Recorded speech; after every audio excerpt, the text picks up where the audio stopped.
Sekali lagi kita bertemu di dalam firman Tuhan renungan kita. Mari kita berdoa. Pimpin kami ya Tuhan, berkati kami untuk mendengar renungan daripada firman Tuhan, agar kami mendapat nasihat dan juga pelajaran yang baik. Kami serahkan kepadamu dalam nama Yesus Tuhan. Amin. Judul daripada firman Tuhan kita pada hari ini adalah, bolehkah kita bersukacita dengan penderitaan? Ayat renungan pula dalam Roma 5 ayat 3-5.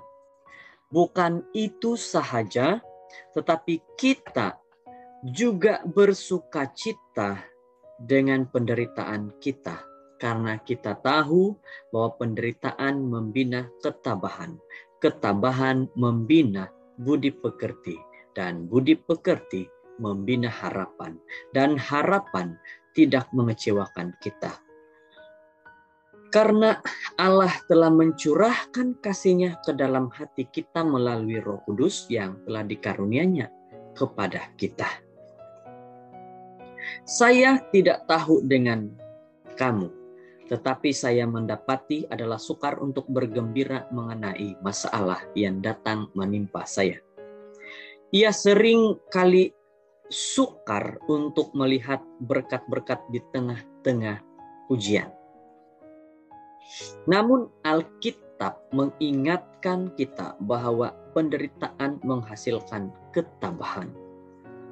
Dengan kata lain, kebaikan boleh datang dari situasi yang kelihatan buruk sama sekali pada saat itu, adalah cukup sukar apabila kita sebagai orang dewasa melalui saat-saat yang berat, tapi ia benar-benar sukar untuk melihat anak-anak kita menderita. Apabila itu terjadi, sama ada akibat pilihan buruk mereka sendiri atau oleh orang lain, kita mahu menyelamatkan mereka dari situasi itu. Kita mahu membaikinya. Malahan kita boleh, kalau boleh, kita akan dengan senang hati mengambil kesakitan mereka di bahu kita. Tetapi Tuhan mempunyai rencana yang lain untuk menyempurnakan mereka melalui ujian. Pelajaran-pelajaran pembinaan tabiat jarang dipelajari dalam kemenangan-kemenangan dalam hidup. Ujian-ujianlah yang mengajar kita bagaimana untuk bertabah walaupun dengan kesakitan. Mengambil ujian dari anak-anak kita merampas peluang mereka untuk bertumbuh, membina tabiat, dan mempercayai Tuhan. Pelajaran pembinaan tabiat yang terbaik dipelajari apabila anak-anak kita bangun kembali setelah mereka jatuh. Jangan menghalang pertumbuhan anak kamu dengan menyelamatkan mereka atau mengambil alih situasi yang sukar. Sebaliknya, berikan mereka alat yang mereka perlukan untuk berdiri semula setelah jatuh. Apabila anak-anak kita memandang kepada kita dengan linangan air mata dan bertanya, mengapa? Kita perlu mengakui bahwa bahkan ibu bapak pun tidak selalu mempunyai jawaban. Lebih penting daripada mempunyai jawaban yang sempurna ialah mengajar mereka untuk percaya Yesus. Sekalipun ketika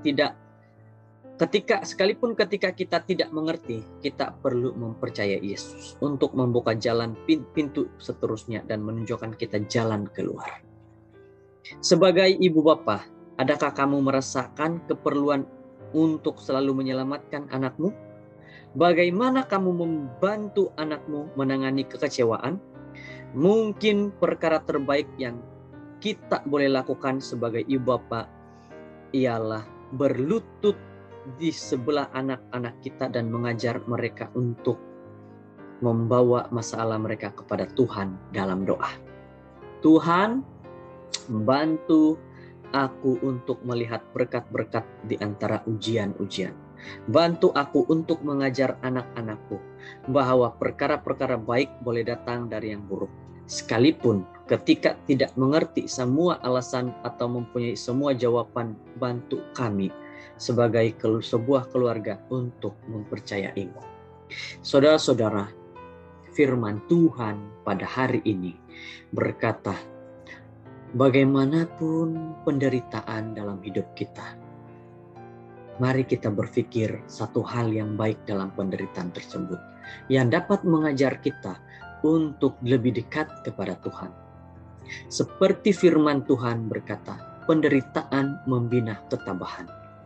Mari kita ajar diri kita, anak-anak kita, untuk lebih kuat berhadapan dengan situasi atau masalah dan dekat kepada Tuhan. Seperti kata-kata dalam firman Tuhan, sebagai ibu bapa, ajarkan anak untuk bagaimana menangani kekecewaan dan bagaimana mereka harus membawa masalah-masalah yang mereka hadapi kepada Tuhan. Semoga ini membuka pikiran kita, membuka hati kita untuk lebih dekat kepada Tuhan. Mari kita berdoa. Terima kasih Tuhan atas firman Tuhan yang baik. Terima kasih Tuhan, kebaikan Tuhan kepada kami. Saat ini kami sudah selesai dengan firman-Mu. Terima kasih ya Bapa atas segala doanya. Inilah doa kami, diri kami serahkan sepenuhnya kepada Tuhan Juru Selamat. Amin.